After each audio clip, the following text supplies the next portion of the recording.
साथियों नमस्कार। एक बार पुनः आप सभी का स्वागत है हमारे इस चैनल देसी लल्लन टॉप यूट्यूब चैनल पर। आज आपकी एकता की ताकत को देखकर मन में उल्लास होता है, खुशी होती है कि भ्रष्ट अधिकारी, भ्रष्ट नेताओं, भ्रष्ट तंत्र के खिलाफ आज सारे ठगी पीड़ित निवेशक और एजेंट एक साथ आकर एक मंच पर खड़े हो गए हैं। आज बड़ा गर्व होता है आप लोगों को देखकर। एक वक्त हुआ करता था, हम जैसे कुछ चंद लोग सोशल मीडिया के माध्यम से सरकार तक अपनी बात पहुंचाने का प्रयास करते थे। सहकारिता मंत्रालय हो, सेबी हो, रिजर्व बैंक हो, चाहे प्रधानमंत्री कार्यालय हो, चंद लोग हुआ करते थे कि अब अपनी डूबी हुई रकम को प्राप्त करने के लिए इनके पास अपने आवेदन दिया करते थे। आज आपकी एकता की ताकत को देखकर मन में प्रसन्नता हो रही है। वर्ड्स एक्ट 2019 की पहुंच को हिंदुस्तान के करोड़ों निवेशकों तक पहुंचाने का जो मदन लाल आजाद जी ने बीड़ा उठाया है, उसको देखकर लगता है कि अब ये सरकारें सो नहीं सकती। इन सरकारों को आपका भुगतान दिलाना ही दिलाना पड़ेगा। लंबी लंबी कतारें देखकर ऐसा लगता है कि कुछ ही दिनों में पूरे हिंदुस्तान के एक एक ग्राम, एक एक मोहल्ले, एक एक कस्बे, एक एक शहर के लोग अपने अपने जिलाधिकारी को, अपने अपने कलेक्टर को वर्ष एक्ट 2019 के तहत अपना भुगतान दावा प्रस्तुत करने वाले हैं। उत्तर प्रदेश के झांसी हो, जालौन हो, अलीगढ़ हो, फतेहपुर हो, आज इन जनपदों में जो निवेशकों की भीड़ अपने भुगतान दावा प्रस्तुत करने के लिए उमड़ रही है, निश्चित ही भ्रष्ट अधिकारी और ठगों की नींद को हराम कर देने वाली है। आपकी एकता की ताकत से ऐसा लग रहा है कि अब सरकार या विपक्ष शांत नहीं रह सकता, और रहेगा भी कैसे। अब आप लोग जाग चुके हैं। वर्ष एक्ट 2019 हमारी पार्लियामेंट के द्वारा बनाया गया कानून हमें आपको एक सुरक्षा देता है, अपना भुगतान प्राप्त करने की गारंटी देता है। 1 से 80 दिनों के अंदर राज्य की सरकार की जिम्मेदारी है कि हमारा आपका भुगतान दिलाए।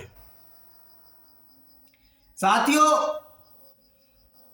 मैं जनपद जालौन के उरई शहर की बात करूंगा तो एक दिन में 5-10 हजार आवेदन जमा किए जा रहे हैं निवेशकों के द्वारा। एक दिन में अंदाजा लगाइए, जब ये लाखों लोग जिले के कलेक्टर को, जिले के अधिकारी को, एडीएम को अपना आवेदन दे रहे हैं, तो निश्चित ही इनको भुगतान दिलाने के लिए उसमें प्रयास करना ही करना पड़ेगा। साथियों, आप लोग अगर एकत्रित बने रहे, एक मंच पर बने रहे, जागते रहे, तो वो दिन दूर नहीं कि हम आपको विधानसभाओं को घेरने के लिए बहुत ज्यादा मेहनत करने का आप प्रयास नहीं करना पड़ेगा, क्योंकि जनता अब जाग चुकी है, निवेशक अब जाग चुके हैं। क्योंकि उनको एक माहौल नहीं मिल पा रहा था, एक प्लेटफॉर्म नहीं मिल पा रहा था। मदन लाल आजाद जी ने वो प्लेटफॉर्म उपलब्ध करा दिया है। वर्ष एक्ट 2019 के बारे में एक एक देश के नागरिक तक वो अपनी जानकारी पहुंचा रहे हैं कि वर्ष एक्ट 2019 ही वो हथियार है जो आपका भुगतान दिलाएगा। साथियों, जो आप लोग जमा आवेदन करने जा रहे हैं, यदि इस पे हमारे जनपद के जिलाधिकारी, हमारी राज्य की सरकारें अगर भुगतान दिलाने के लिए प्रयास करती नजर नहीं आएंगी, तो हमें आपको विधानसभाओं का घेराव करना है, दिल्ली पहुंचकर घेराव करना है। हालांकि अभी 23 मार्च 2023 को मदन लाल आजाद जी ने घोषणा किया है कि हिंदुस्तान के 42 करोड़ ठगी पीड़ित निवेशक और एजेंट कर्तव्य पथ पर एकत्रित होने जा रहे हैं।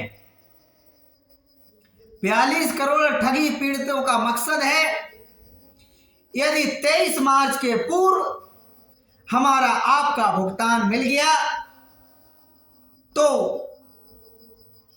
प्रधानमंत्री जी को धन्यवाद ज्ञापित करेंगे, राष्ट्रपति जी को धन्यवाद ज्ञापित करेंगे, संसद के सांसदों को धन्यवाद ज्ञापित करेंगे, देश के तमाम उन कलेक्टर महोदयों को धन्यवाद ज्ञापित करेंगे जो हमारा भुगतान दिलाने में कड़ी मेहनत करेंगे, प्रयास करेंगे और हमारा खाते में जो पैसा डलवाएंगे उसके लिए धन्यवाद करेंगे।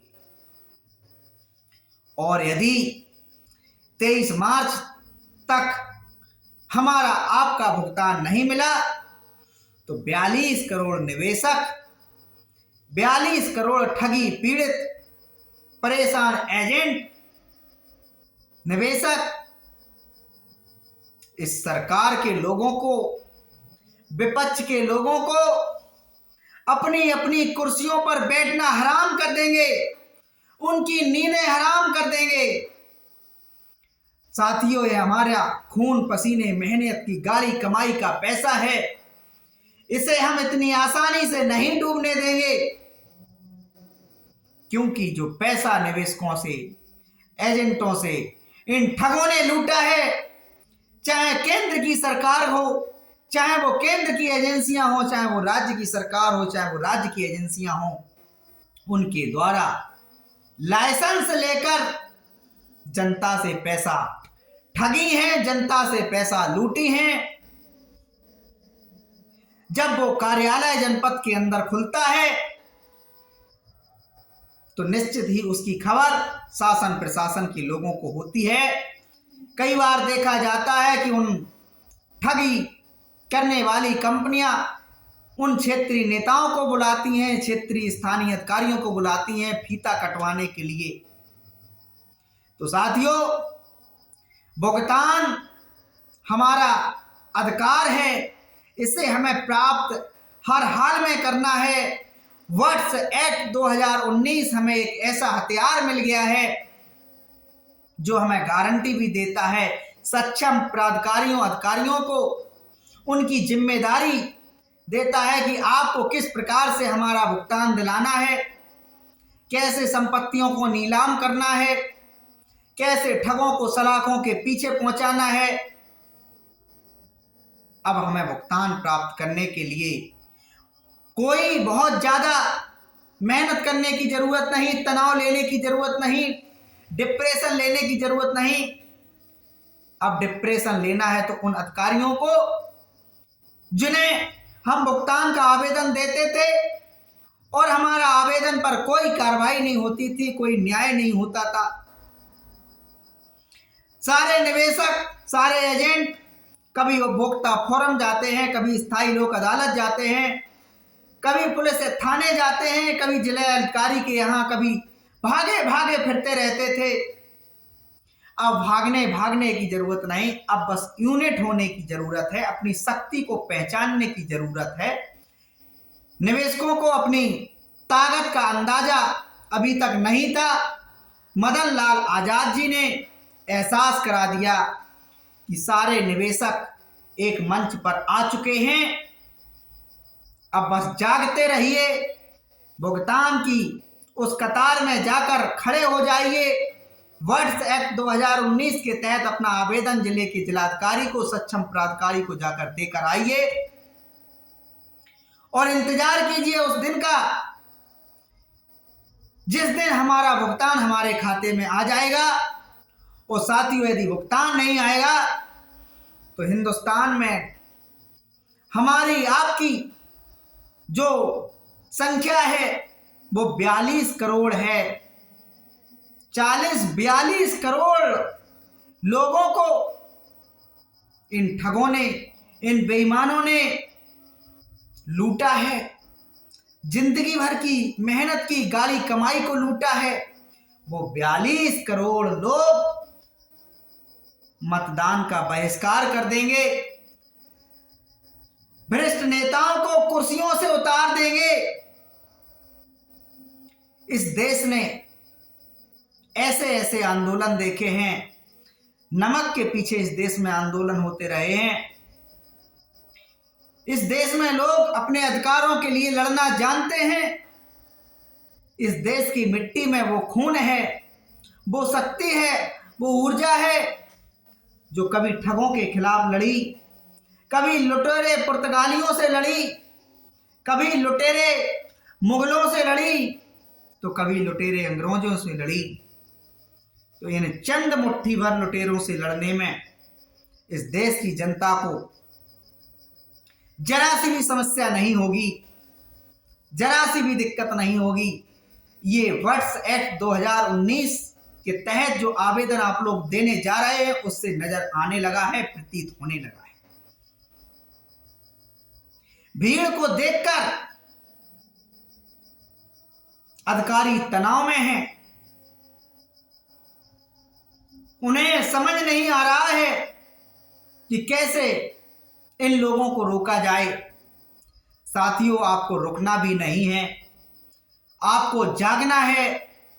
जाग कर ही अब आपका भुगतान प्राप्त हो सकता है।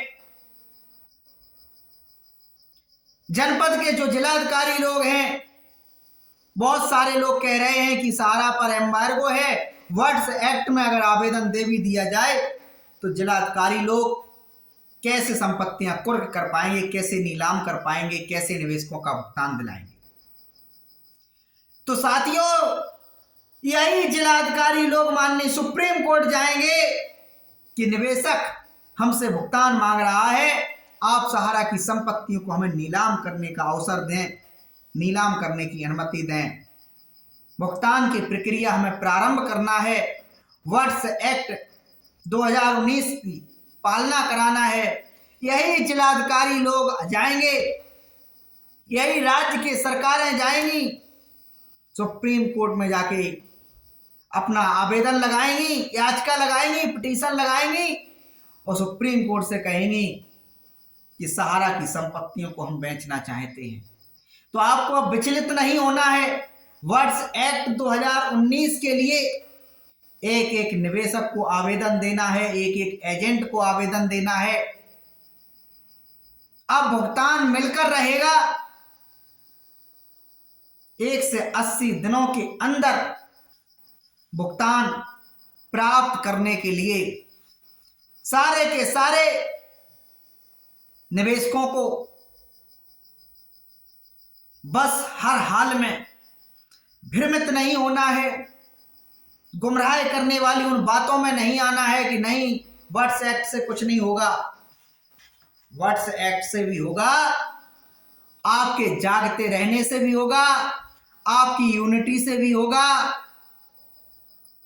साथियों, लड़ना हमारा सबका अधिकार है। विचलित हो जाता है आप लोगों के वो वीडियो देखकर जब खबरें आती हैं कि सहारा के एजेंट ने आत्महत्या कर ली। विचलित हो जाता है मन, कैसे सरकार में बैठे हुए लोग हैं, चाय बेचने वाले प्रधानमंत्री जी दावा करते हैं ये ईमानदार सरकार चल रही है, सबका साथ, सबका विकास, सबके कल्याण वाली सरकार चल रही है। तो ये कैसा सबका साथ, कैसा सबका विकास, कैसा सबका कल्याण है, समझ में नहीं आता। प्रधानमंत्री जी, क्या आपको पता नहीं है कि इस देश में सहारा नामक संस्थान, सहारा नामक फाइनेंशियल इंस्टीट्यूट हुआ करता है, जिसके कारण 15 लाख लोग बेरोजगार हो गए हैं, करोड़ों लोगों का भुगतान प्राप्त नहीं हो पा रहा है। लोग त्राहिमाम कर रहे हैं, किसी का बेटा का इलाज नहीं हो पा रहा है, किसी का बेटा पढ़ नहीं पा रहा है, किसी की बेटी का हाथ पीले नहीं हो पा रहे हैं, किसी के वृद्ध माँ बाप का इलाज नहीं हो पा रहा है, किसी का घर नहीं बन पा रहा है, लोगों के सपने धूमिल हो चुके हैं। तो अब प्रधानमंत्री जी सुन लीजिए हमारी इस पुकार को, सुन लीजिए हमारे इस दर्द को। कितने और आपके लिए हम वीडियो बनाएं, कब सुनेंगे आप हमारी पुकार? कितनी और प्रधानमंत्री कार्यालय को हम शिकायतें भेजें, कब सुनेंगे आप हमारी आवाज? हम जैसे करोड़ों निवेशकों ने, करोड़ों एजेंटों ने कोई कसर नहीं रखी, चाहे वो सोशल मीडिया के माध्यम से आप तक बात पहुंचाना रहा हो, चाहे वो सीपी ग्राम पोर्टल के माध्यम से शिकायत पहुंचाना रहा हो, चाहे वो पत्र के माध्यम से शिकायत पहुंचाना रहा हो, चाहे वो सांसदों से अपनी बात को संसद से उठवाना रहा हो, कोई कसर नहीं रखी। अब बात में ये मत कहना कि हम लोग जब सड़कों पर आएंगे, हम लोग जब धरना करेंगे, प्रदर्शन करेंगे, आप लोगों को कुर्सियों पे नहीं बैठने देंगे, तो ये मत कहना कि ये लोग देश के गद्दार हैं, देशद्रोही हैं। हम लोग वो हैं जो अपने वतन की माटी से प्रेम करते हैं। हम लोग वो हैं जिन्होंने अपनी गाड़ी कमाई सहारा के अंदर, तमाम कंपनियों के अंदर जमा की है। हम लोग वो हैं जो सब्जी बेचने वाले हैं, ईमानदारी का पैसा कमाते हैं, दूध बेचने वाले हैं। हम लोग वो हैं जो पंचर जोड़ने वाले हैं, मिडिल क्लास के, गरीब परिवार के, ऐसे हम लोग हैं। जब ऐसे लोग सड़कों पर आएंगे तो आपको बुरा ना लगे प्रधानमंत्री जी, आप गालियां ना दें, क्योंकि आपको अब अहंकार हो चुका है। आप पर हम गरीबों ने, हम मध्यम वर्गीय परिवारों ने, हम छोटे छोटे व्यापारियों ने बहुत विश्वास किया था। 2014 में जब आपको सत्ता में लाए तो उम्मीद थी कि आप जिस प्रकार की बातें करते हैं उसी प्रकार से काम भी करेंगे। आपकी बातें लगातार अच्छी रहीं, काश आपके काम भी अच्छे हो जाते। काम अच्छे क्या, आर्थिक जमाना है, धन की सबको जरूरत है।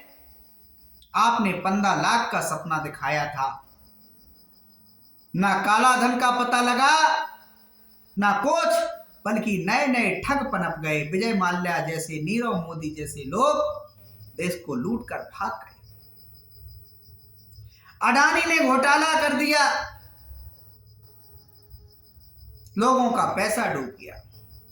सहारा ने घोटाला किया कि नहीं किया, आज दिन तक स्पष्ट नहीं हो सका।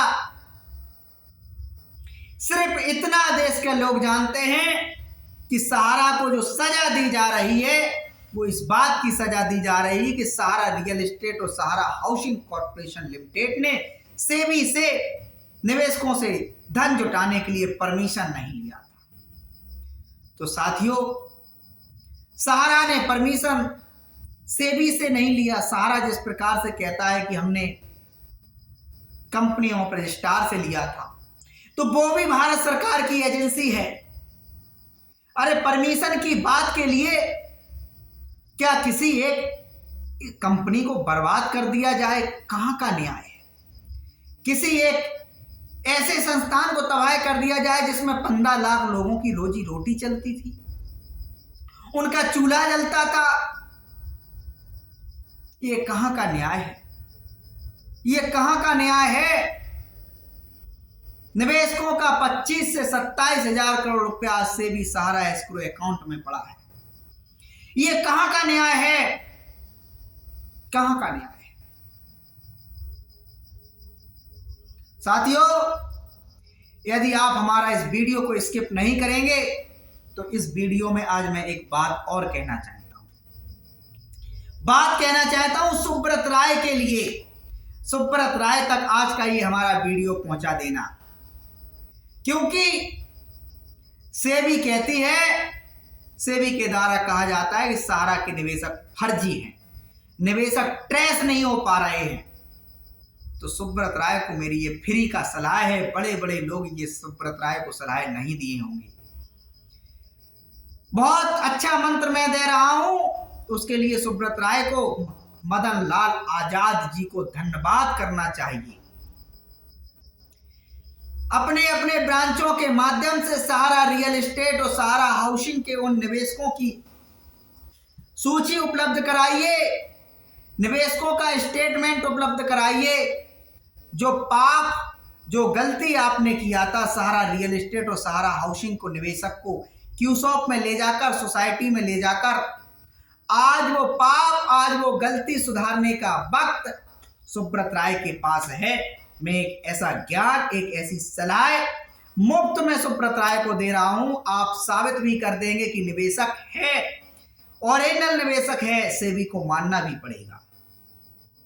जो वर्ष एक्ट 2019 के तहत आवेदन दिए जा रहे हैं, इन सारे निवेशकों को आप स्टेटमेंट दीजिए कि मान लीजिए सहारा रियल एस्टेट का एक निवेशक, उसका नाम XYZ है, उसका खाता नंबर 1 2 3 4 5 6 7 8 है। उसको जब क्यूसॉप में ले जाया गया, उसको जब सोसाइटी में ले जाया गया, तो कितना ब्याज उसमें जोड़ा गया, कौन सा उसको नया खाता संख्या दिया गया, रसीद संख्या दिया गया, क्या उसके नाम में संशोधन हुआ, उस क्यूसॉप के बाद किस स्कीम में ट्रांसफर किया गया, सुपर बीबी में किया गया, स्टार 2 में किया गया, एम बेनिफिट में किया गया, इसके बाद वर्तमान में वो किस स्कीम में है, एक पूरा विवरण आप एक पन्ने पर निकाल के निवेशक को दे दीजिए। वो निवेशक जब वर्ष एक्ट के तहत जनपद के जिलाधिकारी को, जनपद के कलेक्टर को आवेदन देगा, और उसमें जब जनपद का जिलाधिकारी, जनपद का कलेक्टर सक्षम प्राधिकारी देखेगा कि इसमें सहारा से आवेदन करने वाले निवेशक ने एक ब्यौरा लगाया है, एक स्टेटमेंट लगाया है कि वर्तमान में किसी निवेशक का पैसा सहारा यूनिवर्सल मल्टीपर्पज में है, इसके पूर्व में ये सहारा क्रेडिट कोऑपरेटिव सोसाइटी में था, इसके पूर्व में ये सहारा क्यूसॉप में था, इसके पूर्व में सहारा रियल एस्टेट में था, सहारा हाउसिंग में था। जब ये सारा घूम फिरने वाला खेल जनपद का कलेक्ट्रेट देखेगा, जिलाधिकारी देखेगा, तो दूध का दूध, पानी का पानी हो जाएगा। आप साबित कर देंगे, जनपद का कलेक्ट्रेट, जनपद का जिलाधिकारी जब वो ब्यौरा, जब वो स्टेटमेंट सेबी को पहुंचाएगा, तो सेबी के पास ये कहने का मौका नहीं मिलेगा कि सहारा के निवेशक ट्रेस नहीं हो पा रहे, सहारा के निवेशक फर्जी हैं, झूठे हैं ही नहीं, क्योंकि वो निवेशक स्वयं अपने द्वारा हस्ताक्षर करके उस आवेदन को जनपद के जिलाधिकारी को देगा, उसमें देखे, और उस निवेशक को भी ये भली भांति पता है कि हमारा मूल अमाउंट हमने 2009 में, 8 में या 10 में सहारा रियल एस्टेट में 5,000, 10,000, 20,000 जमा कराया, इसके बाद 12 में कन्वर्ट होके इतना बना, इसके बाद 15, 16, 17, 18 में कन्वर्ट होके इतना बना, और इसके बाद इतना बना, आज इस नाम से। हालांकि हेराफेरी ये भी हुई है, कोई खाता XYZ के नाम था, उसको बाद में परिवर्तित करके ABC के नाम कर दिया गया। तो ये सारी डिटेल सेबी को माननी पड़ेगी, सरकार को माननी पड़ेगी, और सेबी के पास पड़ा हुआ फंड जनपद के कलेक्टर के माध्यम से, जिलाधिकारी के माध्यम से वापस आ जाएगा। क्योंकि सेबी जब देखेगा सहारा रियल एस्टेट का, सहारा हाउसिंग का इन्वेस्टर सहारा क्यूसॉप में गया, सहारा यूनिवर्सल में गया, सहारा क्रेडिट में गया, हमारा इंडिया में गया, स्टार मल्टीपर्पज में गया, चलिए इसका भुगतान, इसका डाटा लेके आइए, इसका बैंक खाता नंबर बताइए, इसका पैन कार्ड नंबर बताइए, उसके खाते में उसका पैसा डाल दिया जाएगा। तो साथियों, ये वीडियो बहुत इंपॉर्टेंट है। फ्री का ज्ञान सुब्रत राय को कोई नहीं दे सकता। कोई नहीं दे सकता इतना बड़ा ज्ञान, इतनी बड़ी जानकारी, क्योंकि अब ये मान के चलिए कि पूरा हिंदुस्तान वर्ड्स एक्ट के तहत आवेदन देने जा रहा है और दे रहा है। वो एक अलग बात है, अभी सत्ता के लोगों, विपक्ष के लोगों को वो आवेदन नहीं दिखाई दे रहे हैं, लेकिन जिस प्रकार से की भीड़, जिस प्रकार की एकजुटता निवेशकों ने दिखाई है, 40 करोड़ 45 करोड़ आवेदन पहुंचने वाले हैं सरकार तक, कोई कसर नहीं है। लाखों की संख्या में पहुंच चुके हैं आवेदन। आपको बताएं, जितने 5 वर्ष में आप लोगों ने सेंट्रल रजिस्ट्रार, सहकारिता मंत्रालय, कृषि मंत्रालय को पत्र नहीं भेजे थे, शिकायतें नहीं भेजी थी, उससे कई 100 गुना मात्र पिछले 2 महीने 60 दिनों के अंदर जनपद के जिले अधिकारियों को आवेदन प्राप्त हो चुके हैं।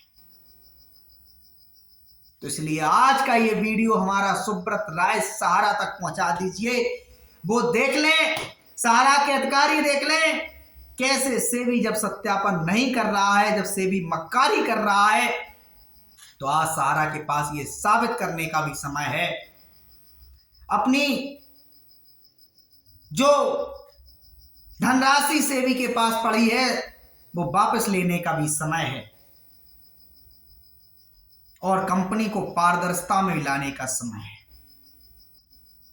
तो पहुंचा दीजिए आज की हमारी ये वीडियो, आपके हम बड़े आभारी रहेंगे, क्योंकि ये कोई हल्की फुल्की बात नहीं है। अगर वो निवेशक को स्टेटमेंट उपलब्ध करा दे सुब्रत राय, सहारा इंडिया के अधिकारी, तो स्टेटमेंट का पन्ना वर्ड्स एक्ट को जो आवेदन दे रहे हैं उसके पीछे लग के जाएगा, तो जिलाधिकारी की, सक्षम प्राधिकारी की आंखें फटी की फटी रह जाएंगी। फटी की फटी इसलिए रह जाएंगी आंखें क्योंकि सेबी पिछले 10 वर्षों से कह रहा कि निवेशक नहीं मिल रहा है, लोग आवेदन करने नहीं आ रहे हैं। उसमें देखिएगा सहारा रियल एस्टेट के निवेशक ने पहले सहारा क्यू शॉप में कराया, फिर सहारा क्यू शॉप से सहारा क्रेडिट में कराया, सहारा क्रेडिट सहारा यूनिवर्सल में कराया, सहारा यूनिवर्सल से घूमता फिर रहा है निवेशक। पहले राम के नाम खाता था, अब वो श्याम के नाम हो गया, पूरा उसमें।